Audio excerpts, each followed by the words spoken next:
Au nom du Père et du Fils et du Saint-Esprit, ainsi soit. Mes bien chers frères, nous sommes dans ces dimanches qui suivent la Passion dans l'édification, la construction de l'Église. Saint Pierre va devenir le pape.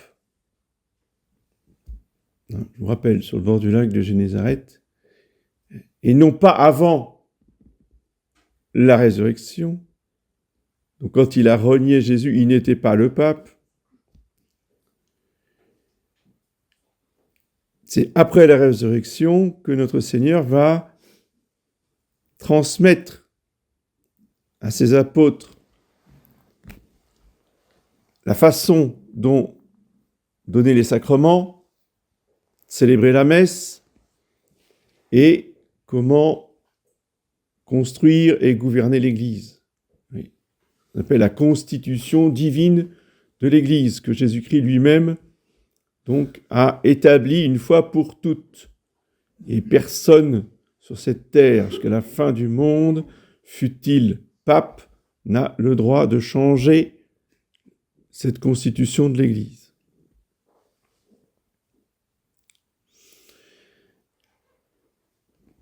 Que s'est-il passé pendant la Passion? Les apôtres sont partis en courant. Oui. Seul Saint Jean est resté debout au pied de la croix avec la Sainte Vierge. Mais tous les autres sont partis. Tous les disciples sont partis. Les 72 disciples sont partis.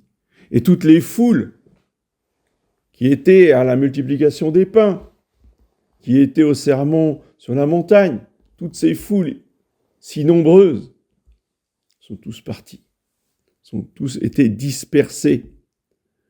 Pourquoi ? Parce que le pasteur a été frappé, donc le troupeau était dispersé.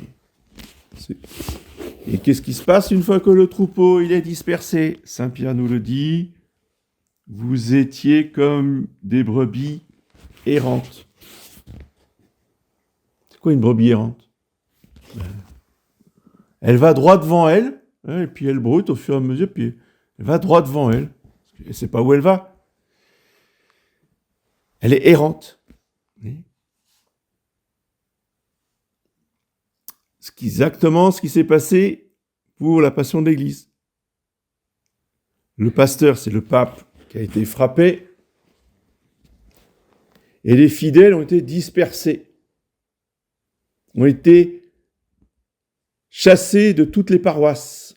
Ça, c'est les années 68, 70, 72. Vous ne pouvez plus aller dans les paroisses. On ne pouvait plus aller dans certaines paroisses, disons. On ne pouvait plus aller dans sa paroisse.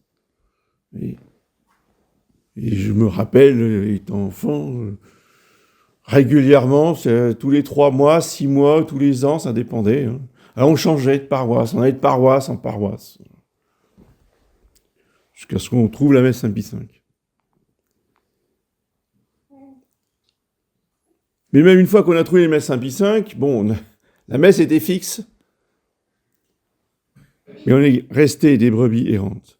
Il n'y avait plus de pasteur. Et malheureusement,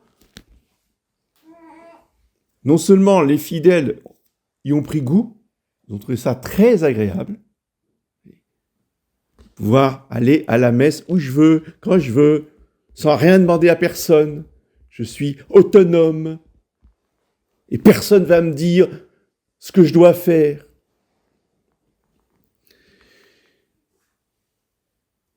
Mais la prédication de Monseigneur Lefebvre, je pense, nous a fait un tort absolument considérable et pour très longtemps. Pour très longtemps.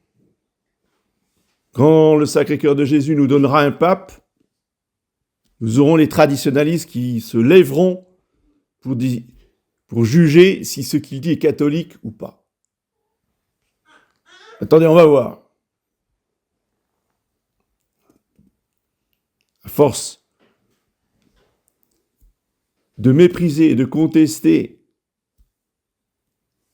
celui qu'ils prennent pour le vicaire du Christ, ils ont perdu l'essentiel de l'esprit catholique. Et ça, c'est dramatique. Parce que quel que soit le pape qui va venir, un bon ou un mauvais, ils feront ce qu'a toujours fait Monseigneur Lefebvre. On jugera si le pape il est catholique ou pas.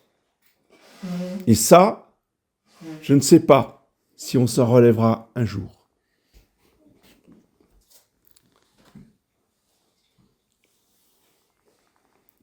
En tout cas, une fois que notre Seigneur Jésus-Christ est ressuscité, eh bien, que fait-il ? Il réunit les brebis. Et le premier pape de l'Église, c'est lui qui a cette expression que je n'ai retrouvée nulle part. Enfin, si vous le trouvez un jour sous la plume d'un auteur, n'hésitez pas à m'en faire part. Je suis preneur. J'ai jamais lu nulle part en dehors de cette épître de Saint-Pierre, que Jésus-Christ, notre pasteur, est l'évêque de nos âmes. L'expression évêque de nos âmes. C'est Saint-Pierre qui l'a inventée. Elle est profondément vraie. Le Seigneur Jésus, c'est lui le premier évêque de nos âmes. Les autres évêques ne sont que des serviteurs, ne sont que des représentants. Ça ne veut pas dire qu'ils ne sont rien. Ça veut dire au contraire qu'on doit les considérer comme Jésus-Christ. Et a fortiori, l'évêque de Rome. L'évêque de Rome est la personnification, sous les apparences d'un homme, de Jésus-Christ sur terre. Sainte Catherine de Sienne appelait le pape le doux Christ de la terre.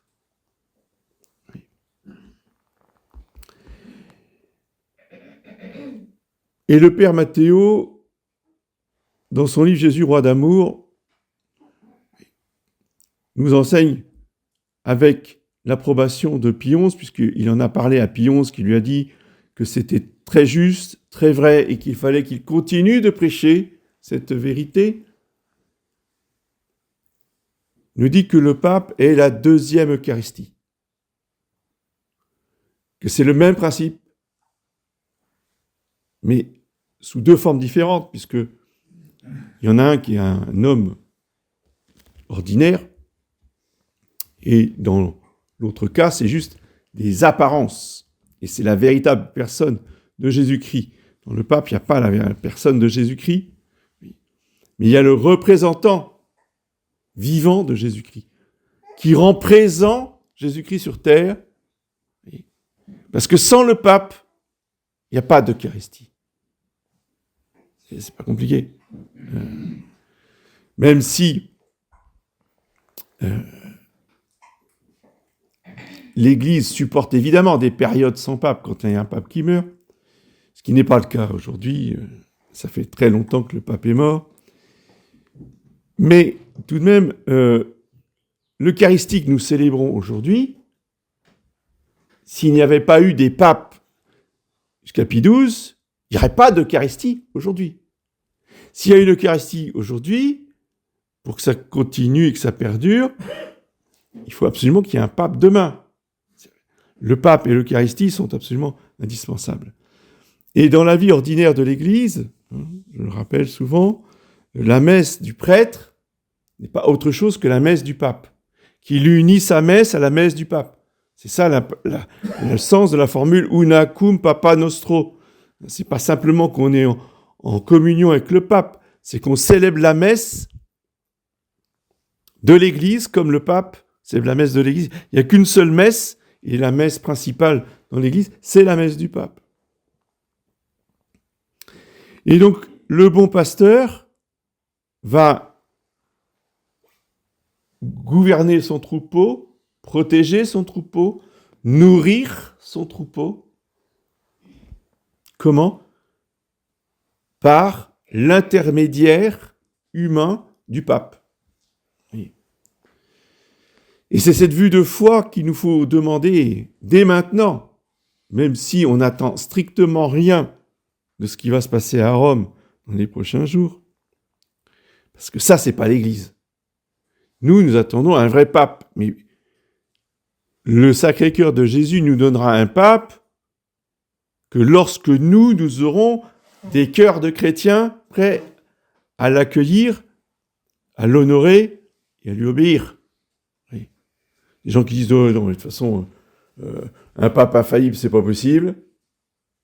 Ces gens-là ne peuvent pas recevoir un pape. Oui. Pourquoi le Sacré-Cœur nous enverrait un pape à des Français qui sont toujours gallicans et qui ne considèrent pas le pape comme étant le Christ sur la terre. On a encore un peu de chemin à faire. Et si nous voulons accélérer les choses, eh bien, changeons notre mentalité, demandons les grâces pour être des dévots du pape. Le pape doit être objet de notre dévotion. Il y a la dévotion à la Sainte Vierge, il y a la dévotion à l'Eucharistie, mais il doit y avoir aussi la dévotion au pape. Oui. C'est tout le sens du songe qu'a eu Saint Jean Bosco, qu'on appelle le songe des trois blancheurs, qui est très connu, où il a vu l'Église sous forme d'un bateau, d'un navire sur la mer, et pris dans une tempête, et il y avait 3 ancres, au lieu d'être jetées dans la mer, qui étaient jetées dans le ciel, accrochées à la Sainte Vierge, l'Eucharistie et le pape.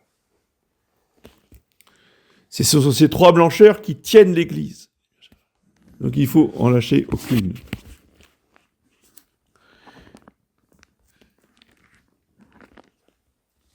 Et la caractéristique du bon pasteur, c'est qu'il connaît ses brebis.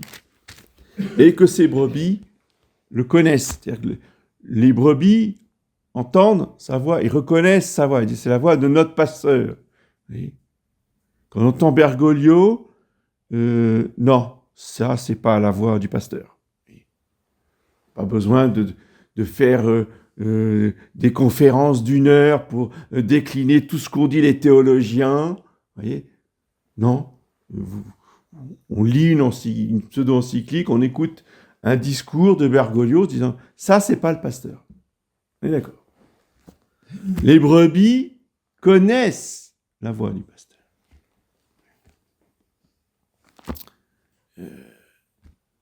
Même si ils n'ont jamais entendu la voix du pasteur. Oui.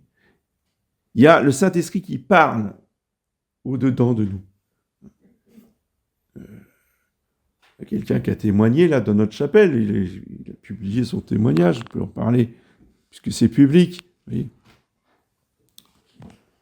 Eh bien, il a grandi complètement dans l'église conciliaire, il est devenu séminariste de la secte conciliaire, donc il n'a jamais entendu parler de la doctrine catholique. Et un jour, il découvre, il lit une encyclique, je ne sais plus de laquelle, de Saint Pie X ou de Pie XI, je ne sais plus. Il dit, mais ça, c'est l'Église catholique. Ça, c'est la voix de l'Église catholique. J'ai jamais entendu ça. Donc, une brebis, même si elle n'a jamais entendu auparavant la voix du pasteur, le jour où elle découvre la voix du pasteur, elle le reconnaît intérieurement. Ça, c'est vraiment important, que tout le monde saisisse ça. La religion catholique, ce n'est pas une religion de savants. C'est une religion de petits-enfants qui connaissent la voix de leur pasteur. Voilà. Qui reconnaissent la voix du pasteur. Et après, chacune des brebis, vous voyez, est connue comme il connaît son père et comme le père le connaît.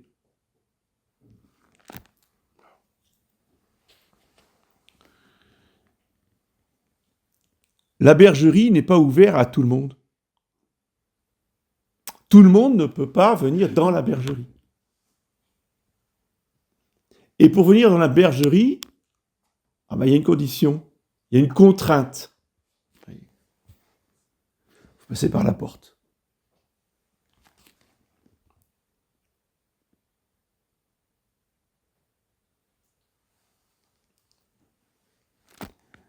Ceux qui passent par les fenêtres, dit Jésus, c'est pas dans cet évangile de cette messe, c'est dans un autre évangile du bon pasteur, où Jésus dit que tous ceux qui rentrent par les fenêtres, ou qui rentrent par d'autres ouvertures, sont des voleurs. Il faut passer par la porte.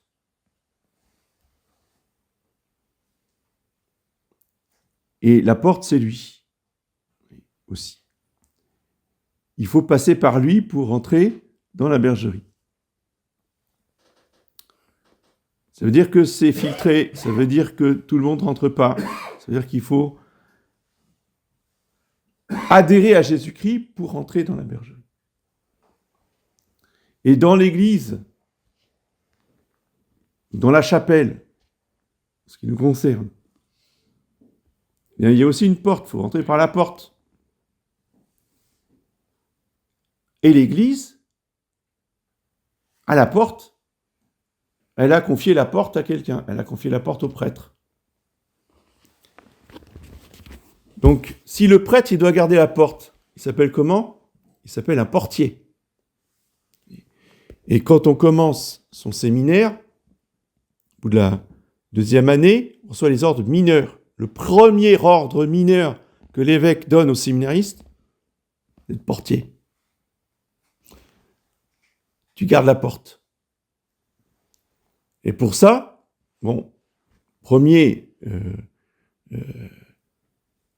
première charge du portier, c'est d'ouvrir et de fermer l'église. Et l'église est concrète. Quand elle donne une charge à un séminariste, c'est concret. Donc, après avoir reçu l'ordre de l'évêque, le séminariste, il va à la porte de l'église, on lui donne la clé, et il fait un tour de clé, comme ça, il ferme la porte et il ouvre la porte. C'est comme ça qu'il exerce son ordre de portier. Et à partir de ce moment-là, il est vraiment portier. Mais c'est pas le seul fonction du portier. La fonction du portier, c'est de filtrer les gens qui rentrent, et c'est d'exfiltrer les gens qui doivent sortir parce qu'ils n'ont rien à faire dans l'église. En termes modernes, ça s'appelle un videur. Il faut le savoir. On va dire, mais les prêtres, comment ils se comportent, Jésus, il était bon, il n'était pas comme ça. Si. Non seulement Jésus était comme ça, parce que c'est lui la porte et que on doit passer par lui, c'est lui qui filtre les brebis, mais il a donné pour instruction à ses apôtres de transmettre à tous les futurs prêtres l'ordre mineur de portier. Oui. Le problème, c'est que le prêtre, il dit la messe. Alors, comment voulez-vous qu'il fasse le service d'ordre ? Oui. Alors ça aussi, on a complètement oublié, parce que c'est tombé totalement en désuétude. Moi, je me permets ce matin de faire un rappel pour votre mémoire, parce que le jour où on va être très nombreux, où il y aura des gens de toute la région qui vont venir à la messe, il va falloir reconstruire le service d'ordre. Ça s'appelait un Suisse. Alors, ceux qui ont fréquenté un peu Saint-Nicolas et Chardonnay savent peut-être de quoi je parle, parce que à Saint-Nicolas, ils ont été obligés de remettre en fonction le Suisse. Parce qu'à Paris, en plein centre-ville de Paris, vous comprenez qu'avec la foule qu'il y a, il fallait quand même éjecter un certain nombre d'individus indésirables. Donc le Suisse, si vous voulez, il reçoit la mission du prêtre de garder la porte, donc de faire sortir les gens qui sont mal habillés, de faire sortir les gens qui sont complètement ivres, et Dieu sait si c'est fréquent dans les grandes villes, et en particulier à Paris, mais même à Nantes, où j'étais, régulièrement, on avait des clochards complètement saouls qui rentraient dans l'église.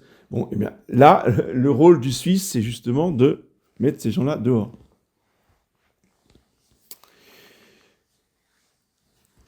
Et de l'accepter, de comprendre pourquoi, évidemment, on ne peut pas accepter tout et n'importe quoi.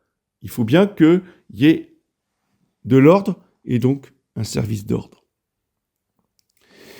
Ce n'est pas pour autant que Jésus n'est pas le bon pasteur ou que le prêtre n'est pas miséricordieux. Oui. La miséricorde, c'est justement de permettre aux bons fidèles de pouvoir pratiquer et prier tranquillement, sereinement, oui, et ne pas être complètement perturbé par ce genre d'intervention.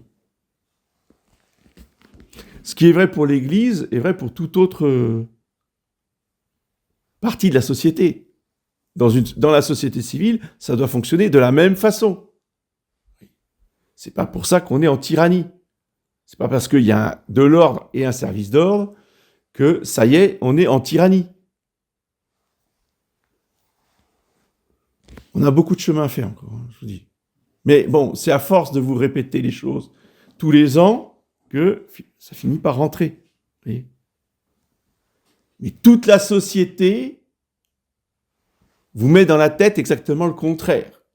Alors, on a beau lutter, on est toujours plus ou moins influencé.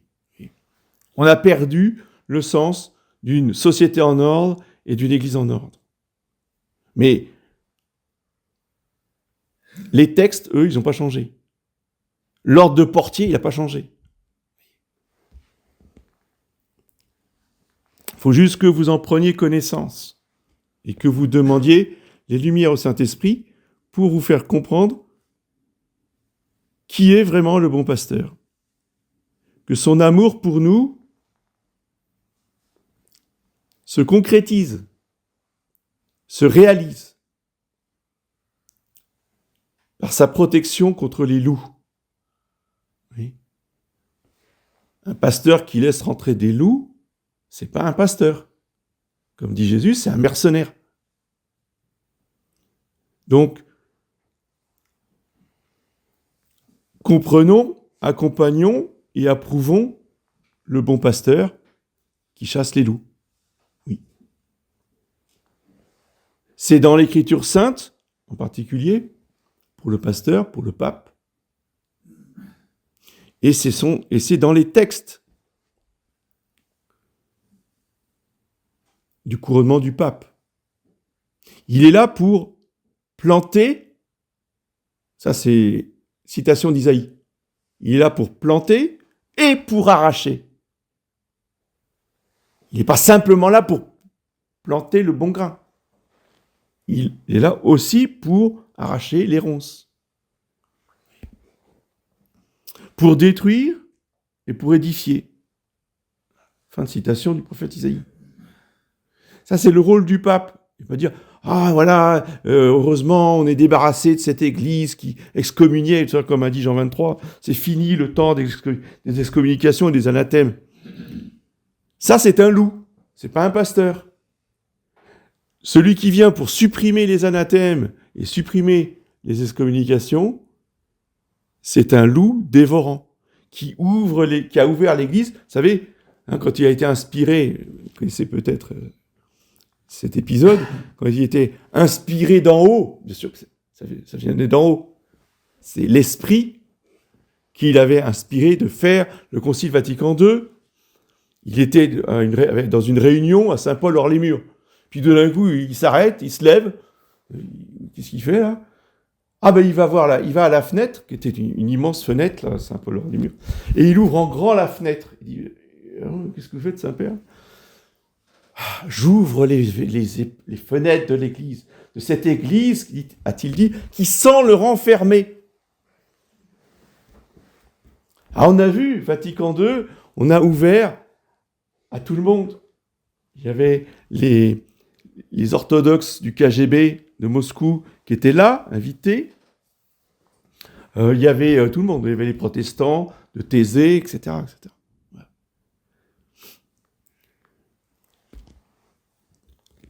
C'était la réponse de Dieu, mes bien chers frères, à ce que voulaient les catholiques. Les catholiques voulaient ça depuis un siècle. Les papes se sont opposés de toute leur force à ça. On les a traités d'intégristes, de dépassés. Oh, eux, ils sont à Rome, nous, on fait ce qu'on veut. Et ils faisaient ce qu'ils voulaient. Après la guerre, ça a été l'explosion de tous les délires liturgiques. Alors Jésus a dit, très bien, c'est ça que vous voulez, c'est ça que je vais vous donner. Et vous allez voir ce que ça donne. Ça a donné l'Église conciliaire. Voilà. Donc nous qui arrivons bien après, méditons ce qu'est le bon pasteur et ce qu'est l'absence du bon pasteur qui donne la liberté aux brebis. La liberté de la brebis est de se faire manger par le loup. La Fontaine n'a rien inventé. Vous prenez l'exemple de la brebis, on peut prendre l'exemple de la chèvre, de M. Seguin. C'est pareil. Ah, elle est libre, elle va où elle veut, donc elle va directement dans la gueule du loup. Ceci est à méditer, bien cher frère, et à demander au Saint-Esprit des grâces pour bien comprendre tout cela. Et ensuite, je vous donnerai un règlement de la chapelle, avec un certain nombre de règles à respecter. C'est en cours de rédaction, mais je suis en train de préparer le terrain. Là où il y a une communauté, là où il y a, si vous voulez, une partie de l'Église catholique, il y a des règles à respecter. Voilà, tout simplement. Bon, la plupart, vous les connaissez déjà, parce que je les donne par oral. Mais là, je vais les mettre noir sur blanc, pour qu'il n'y ait aucune ambiguïté, et puis qu'on les ait toutes les unes derrière les autres. Il y en a 8 ou 9. C'est pas très compliqué. Voilà. Mais ça demande un esprit surnaturel de bien comprendre comment fonctionne le bon pasteur dans l'Église. Au nom du Père et du Fils.